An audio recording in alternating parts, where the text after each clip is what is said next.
ಗ್ರಾಮೀಣ ಜನರಿಗೆ ಮೀಸಲಾಗಿದ್ದ ರಾಜ್ಯ ಸರ್ಕಾರದ ಜನಪ್ರಿಯ ವಿಶ್ವ ಯೋಜನೆ ಗಾಂಧಿ ಜಯಂತಿ ದಿನದಿಂದ ನಗರವಾಸಿಗಳಿಗೂ ವಿಸ್ತರಣೆ. ವಿಶ್ವ ಯೋಜನೆಯಡಿ ಬೆಂಗಳೂರಿನ ಭಾರತೀ ನಗರದಲ್ಲಿ ತೆರೆಯಲಾಗಿರುವ ಹೊಲಿಗೆ ತರಬೇತಿ ಕೇಂದ್ರ ಮುಖ್ಯಮಂತ್ರಿಗಳಿಂದ ಉದ್ಘಾಟನೆ. ಸಿದ್ಧ ಉಡುಪುಗಳ ತರಬೇತಿ ಉತ್ಪಾದನಾ ಘಟಕವನ್ನು ಉದ್ಘಾಟಿಸಿದ ಮುಖ್ಯಮಂತ್ರಿಗಳು ಇಂತಹ ಕೇಂದ್ರಗಳು ಉದ್ಯೋಗಾವಕಾಶ ಕಲ್ಪಿಸುವುದರ ಜೊತೆಗೆ ಉತ್ಪಾದನೆಯನ್ನೂ ಹೆಚ್ಚಿಸುವುದು ಎಂದರು.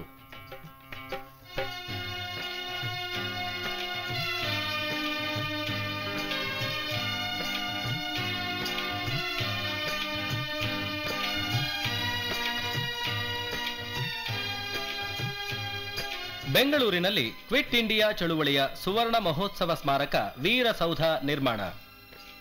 ರಾಜ್ಯಪಾಲ ಖುರ್ಷಿದ್ ಆಲಂ ಖಾನ್ ಅವರ ಅಧ್ಯಕ್ಷತೆಯಲ್ಲಿ ಮುಖ್ಯಮಂತ್ರಿಯವರಿಂದ ಶಂಕುಸ್ಥಾಪನೆ.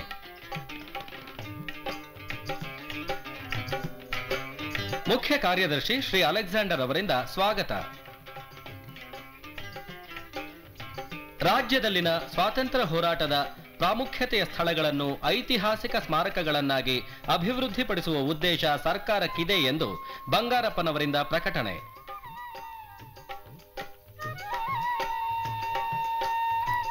ಈಗಿನ ಯುವ ಪೀಳಿಗೆಯೇ ದೇಶದ ಆಶಾಕಿರಣ.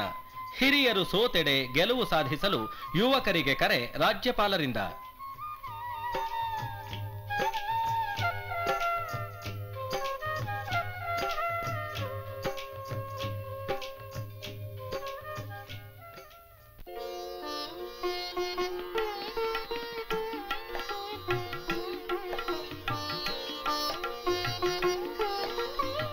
ಮೈಸೂರಿನಲ್ಲಿ ದಸರಾ ಉತ್ಸವಗಳ ಆಚರಣೆ ಅಂಗವಾಗಿ ದಸರಾ ವಸ್ತು ಪ್ರದರ್ಶನದ ಉದ್ಘಾಟನೆ ಸಚಿವೆ ಶ್ರೀಮತಿ ನಾಗರತ್ನಮ್ಮ ಅವರಿಂದ.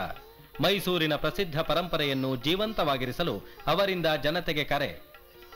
ಇದೇ ಸಂದರ್ಭದಲ್ಲಿ ಚಲನಚಿತ್ರೋತ್ಸವದ ಉದ್ಘಾಟನೆ. ಚಲನಚಿತ್ರರಂಗದ ಅಭ್ಯುದಯಕ್ಕಾಗಿ ಶ್ರಮಿಸಿದ ಗಣ್ಯರಿಗೆ ಉತ್ಸವ ಸಮಿತಿ ಅಧ್ಯಕ್ಷರಾದ ಸಚಿವ ಶ್ರೀ ನರಸಿಂಹಮೂರ್ತಿ ಹಾಗೂ ಇತರರಿಂದ ಸನ್ಮಾನ.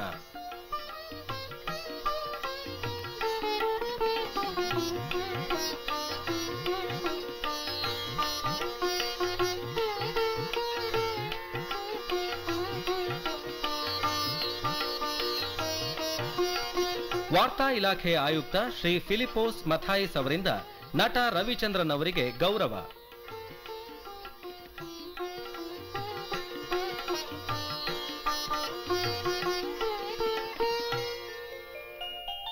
ಸುಂದರ ಅರಮನೆ ಆವರಣದಲ್ಲಿ 9 ದಿನಗಳ ಸಂಗೀತೋತ್ಸವದ ಪ್ರಾರಂಭೋತ್ಸವ. ಸಚಿವೆ ಶ್ರೀಮತಿ ನಾಗರತ್ನಮ್ಮ ಅವರಿಂದ ದೀಪ ಬೆಳಗಿ ಉದ್ಘಾಟನೆ. ಲೋಕಸಭೆಯ ಉಪಸಭಾಪತಿ ಶ್ರೀ ಮಲ್ಲಿಕಾರ್ಜುನಯ್ಯ ಅವರಿಂದ ಸಂಗೀತಗಾರರಿಗೆ ಸಾಂಪ್ರದಾಯಿಕ ಸನ್ಮಾನ.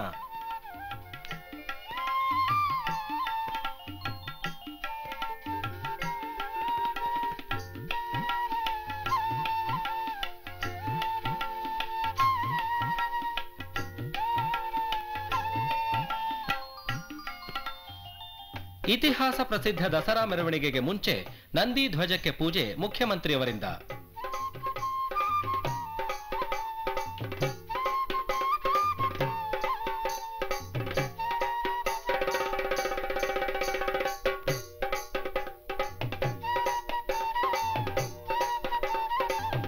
ಜನಕಲ್ಯಾಣ, ಅಭಿವೃದ್ಧಿ, ಸಾಂಸ್ಕೃತಿಕ ಪರಂಪರೆ, ವಿಜ್ಞಾನದ ಮುನ್ನಡೆ, ಜಿಲ್ಲಾ ಪ್ರೇಕ್ಷಣೀಯ ಸ್ಥಳಗಳ ಪರಿಚಯ ಮುಂತಾದವುಗಳನ್ನು ಬಿಂಬಿಸಿದ ಸ್ತಬ್ಧ ಚಿತ್ರಗಳು.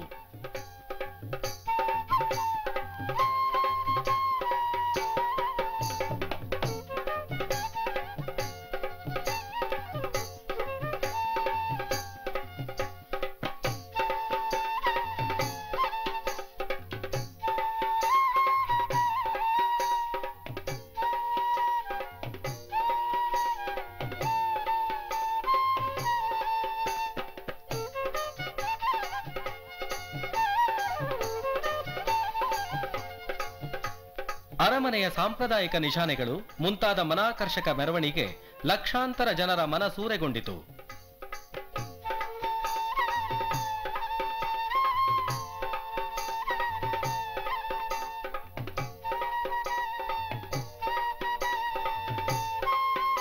ಗಜರಾಜ ದ್ರೋಣ ಹೊತ್ತು ತಂದ ಚಿನ್ನದ ಅಂಬಾರಿಯಲ್ಲಿದ್ದ ನಾಡದೇವಿ ಚಾಮುಂಡೇಶ್ವರಿ ಪುತ್ಥಳಿಗೆ ರಾಜ್ಯಪಾಲ ಖುರ್ಷಿದ್ ಆಲಂ ಖಾನ್, ಮುಖ್ಯಮಂತ್ರಿ ಶ್ರೀ ಎಸ್ ಬಂಗಾರಪ್ಪನವರಿಂದ ಪುಷ್ಪಾರ್ಚನೆ.